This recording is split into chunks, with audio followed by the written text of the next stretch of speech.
Hey there, Dirt Crew. Recently, we put a poll up on the Canva website, and today we're reviewing the trail with the most requests to ride and review Lake Milton Mountain Bike Trail in Mahoning County, Ohio. Now, this trail is very well laid out given the available terrain, and probably one of the best in the local area. Now, this trail has recently been updated to be directional, so today's ride is mostly going to be done in the counterclockwise direction, as it was filmed on a Sunday, though we did do some sessioning on some features in the clockwise direction. Now, as you can already see, this trail is barely any straight lengths whatsoever, and starting counterclockwise after a pretty steady climb, you find yourself at what I would consider to be the highlight of the entire trail. This gorgeous ravine with a creek running through it, which isn't so bad to descend from this direction, but does pose quite the challenge when you end your ride here. Okay. Alright, well, maybe it's not so easy if you're not ready for that steep climb out of the water. Am I going the right way? Now for this trail, many of the areas are bench cut into the side of the hill, and other areas have been left intentionally off camber. Now this wouldn't be so bad, but we did come after a small rainstorm in the morning, so the roots that are there, coupled with the intentionally gnarly lines, made for some pretty exciting moments. Now if I could describe this trail in a single word, it would be pedally.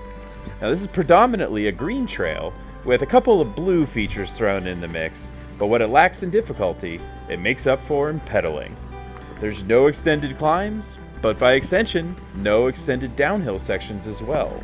The ground is super sandy and full of clay, so even though it had rained a little bit in the morning, by the time we got there, the trails were completely dry, but the roots were still wet. Now overall, this trail is rated a respectable 39th out of all Ohio mountain bike trails, though the locals are huge supporters of this trail system. With almost 700 members in the Rust Belt Revival Trail Coalition, which provides education, promotes volunteerism, and provides trail updates on this trail and other trails within the Mahoning Valley. Now, one thing I can tell you for sure is that if you love logovers, rock gardens, and are working on your bunny hops, this trail is the one for you. I would even go as far as saying, if you wanted to ride this trail consistently, you should probably invest in a dropper post, since you'll be climbing 1 minute and coming up to these logs without much time to prepare.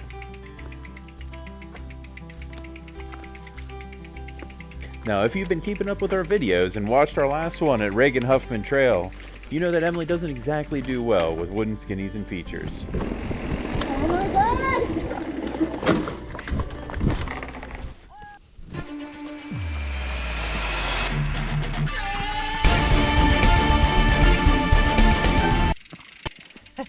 And that's not going to change today.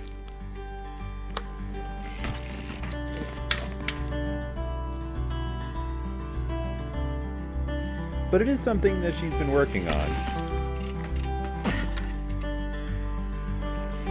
And after a few tries, she got over even the tallest ones. Though the long skinny sections remain a problem.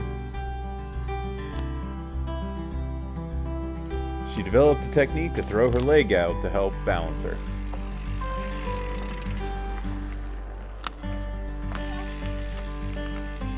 Now another skill that you're going to get practice here is creek crossings. While there aren't as many as some other trails, the ones here are sudden and steep, with sharp rocks that you need to choose your lines carefully to avoid.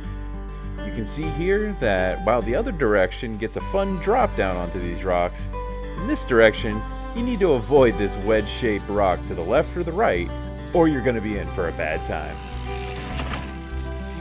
Now speaking of rocks, this trail does not shy away from rock gardens. This is one of the largest ones, and is one of the few features that I feel is more fun this direction than the opposing direction, since you get a straight run up to it as opposed to having to turn right before trying to climb it.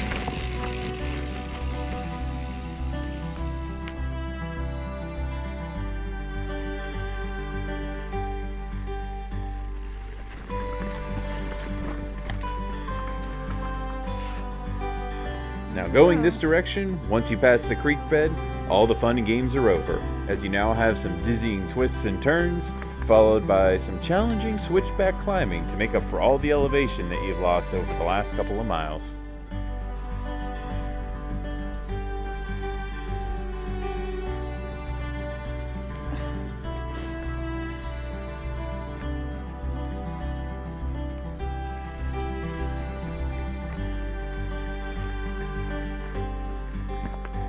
I can't do it. I can't make it.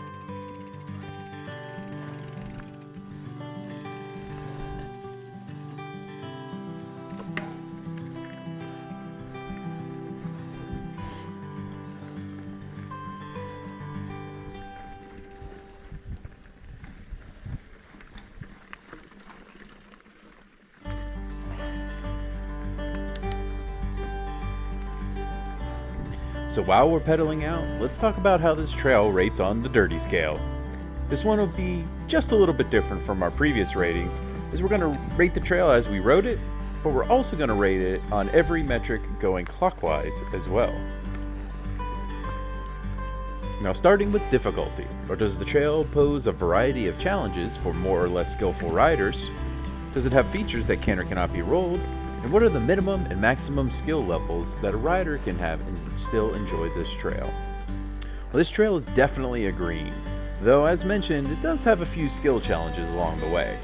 It really feels like some of the features and rocks were set up with clockwise in mind, with some of the tougher climbs being counterclockwise, but those being extremely fun downhill descents going clockwise. For this, we give clockwise a 2 out of 5 and counterclockwise a 3 out of 5.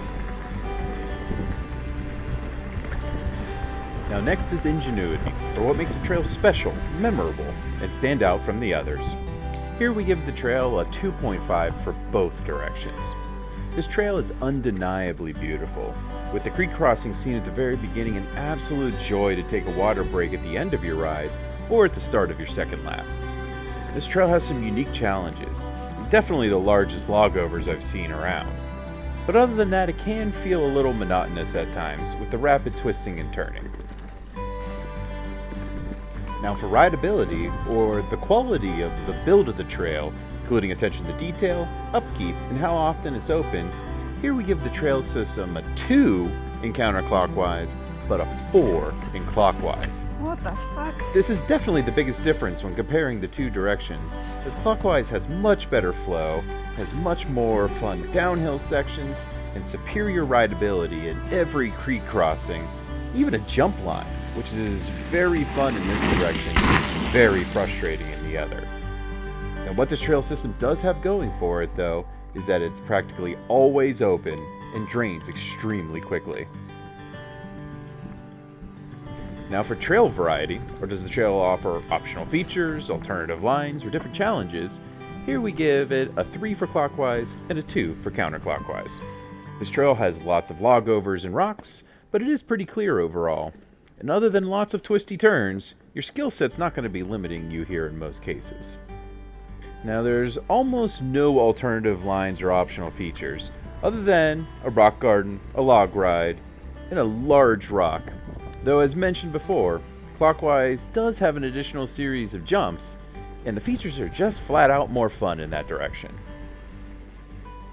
Now for yielding, or how crowded it is, how well known it is, and how much do you need to stop? In this case, we give this trail a 4.5 out of 5 in both directions. This is definitely a hidden gem, and while I've only ridden these trails about a dozen times or so, I've never seen a hiker, and usually I only see about, at most, 1 or 2 other riders. So my speed's really only limited by how much fuel I've got in the tank, not the trail forcing me to stop. While Lake Milton is a popular spot for boating and kayaking, you may find yourself out on the trail all day and not see another rider the entire time. Overall, the mountain bike trail at Lake Milton is well worth a visit and a hidden gem for sure. Bring lots of water, as there's no facilities within sight. But if you're ready to pedal, maybe pack some snacks, you've got a full day of great riding ahead of you, depending on which way you go. With a 3.5 for Clockwise and a 2 for Counterclockwise, we can firmly say that we are definitely Team Clockwise. As the flow of the trail is better, the features are more fun, you get more to do, and you end your ride at the best part of the trail. Now this may stir up some controversy in the Rust Belt Revival Trail Coalition, but the best advice I can give? Go see for yourself. We appreciate you watching today, and thank you. Now let's go get dirty.